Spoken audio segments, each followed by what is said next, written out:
It seems Picard's diagnosis may have been wrong all those years ago, and Jack now apparently has some interesting talents, which honestly took me back to an episode of Fringe briefly.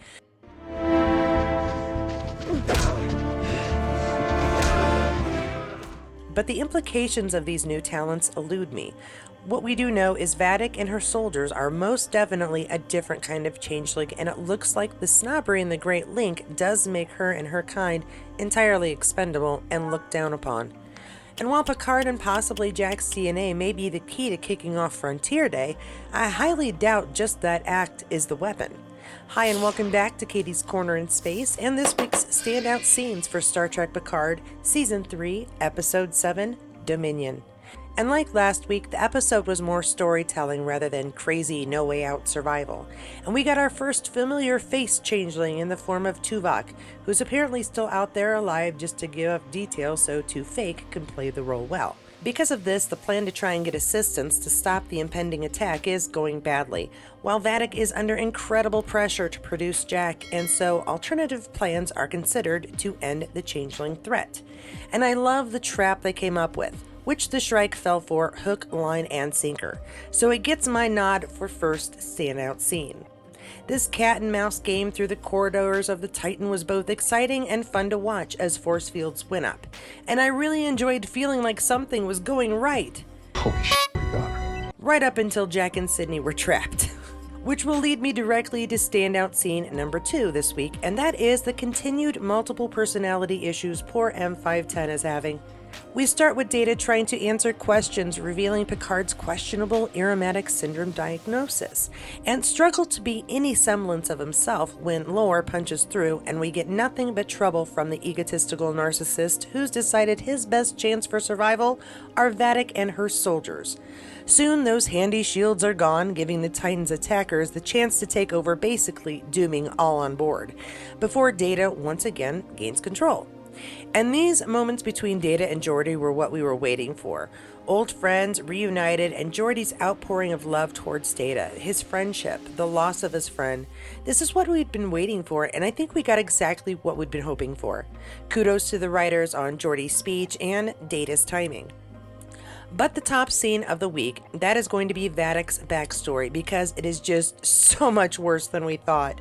Not only do Vadic and her rebels represent the evolution in changelings, it wasn't a natural one, but one forced on her through torture done to her by Starfleet.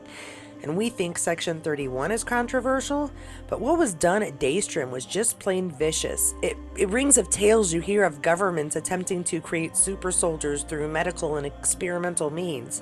And honestly, I felt for Vadic and her kin for their treatment. I also couldn't help but agree with her on her assessment of the distribution of the Dominion War cure. After all, Starfleet didn't send Odo to help his people. He did that all on his own with a Bajoran emissary, not a Starfleet escort. Of course, these aren't the only scenes that help the episode move forward, and certainly not the only revealing scenes. Which is why I always have an honorable mention, and sometimes two, which is the case this week, as we had some big reveals that further the Picard and Jack mystery. The first of these scenes is going to be Jack reading Sydney's mind, followed by issuing her commands and possibly controlling her. And yes, I really did think to myself, I haven't watched Fringe in a bit. And while these new skills made the scenes interesting, it just adds one more clue to the Jack clue pile. And honorable mention number 2 is that conversation between Beverly, Picard, and a trapped but very calm Vadic, who questions whether Jack was ever really Beverly's child. And maybe it's just me, but Vadic says it almost like a religious fanatic. And I got the impression Vadic is claiming Jack is some sort of idol or messiah even, for changelings. And that may have been just my impression, but something there was a bit much. Now, of course, with the Frontier Day fleet showing over just a day away and now Vadic in control of the Titan, once again it seems all is lost, and I'm back to my weekly question of, how are they going to get out of this one?